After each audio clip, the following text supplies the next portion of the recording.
Hey guys, welcome back to Fantasy Tipped. My name is Julian, and today we're going to be going through the injury report for this week, week 3, and it is a doozy. Before we get into it, guys, please leave a like, subscribe, hit that notification bell. I would really, really appreciate it.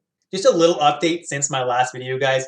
Every single New Jersey Devils game this week has been canceled, so if you were planning on streaming a Devils player, probably not a great idea. Same with the Pittsburgh Penguins because 2 of those games were against Pittsburgh, so don't stream Pittsburgh this week. Additionally, tonight's Buffalo-New York Islanders game has unfortunately been canceled, but that was due to more of a traveling issue, so don't expect Buffalo games to be canceled necessarily in the future.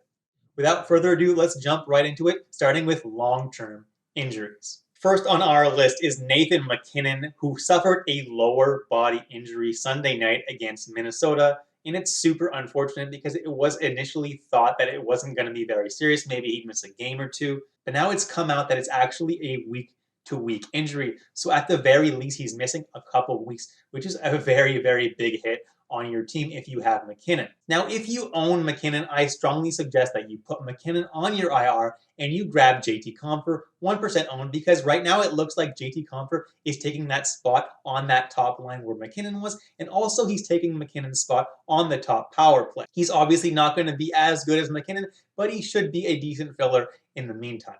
Next on the list, guys, is Peter Mrazek, Carolina Hurricanes, 74% owned, and he left the game early on Saturday before even making a save. And unfortunately, the injury seems to be really serious, and he may even require surgery, so that actually could take him out for the rest of the season. That's really, really worrisome. If you have Peter Mrazek and you haven't done so already, you have to grab James Reimer right away because he will now be getting the vast majority of the starts for Carolina, and he's a pretty good replacement.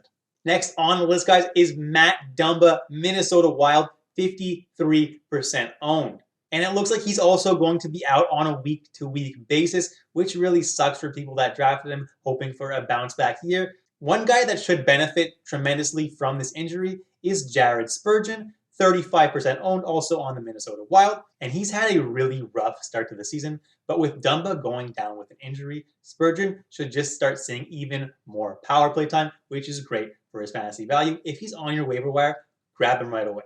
If you're in a really deep league and Spurgeon is unavailable, Jonas Brodin is another guy that you can consider on the Minnesota Wild because he's starting to see an uptick in power play time now as well with Dumba on the shelf. Not to mention his peripherals in non-banger leagues are actually pretty decent. He's blocking shots a lot and he's shooting the puck a decent amount. Brodin is a very good add if you are in a deep league and you had Matt Dumba on your team.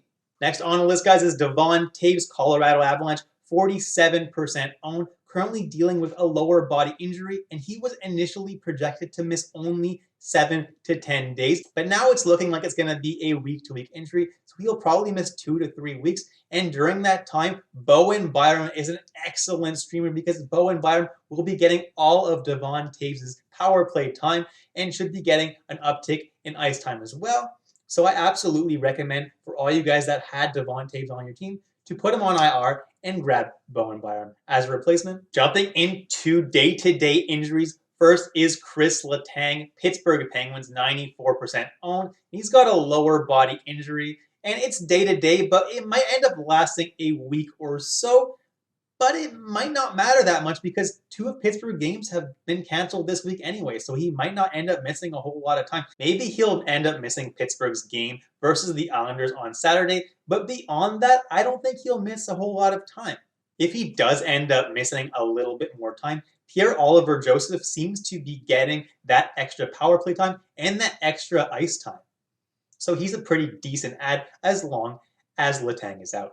Next is Pierre-Luc Dubois, Winnipeg Jets, 85% owned, and he's day-to-day due to a trade. Now, he's quarantining in Winnipeg, and I fully expect him to be ready for next Tuesday's game against the Calgary Flames. Until he comes back, though, Paul Stastny is a really great streamer playing on that top power play and that top line right now for Winnipeg.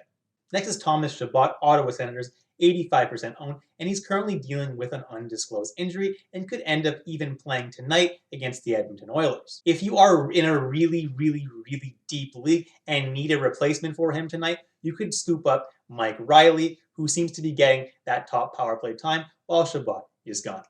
Last but not least, guys, is Tyler Bertuzzi, Detroit Red Wings, 44% owned, and he's currently dealing with an upper body injury. He was questionable to play on Sunday, so I don't really expect Bertuzzi to miss much more time. But if you do need a short-term replacement, Bobby Ryan is a pretty good pick since he's playing on that top line right now and he's still getting that top power play time.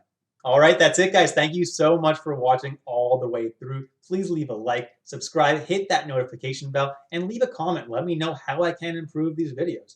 And until next time, guys, stay safe, stay healthy, and I'll catch you in the next episode, Fantasy Tipped.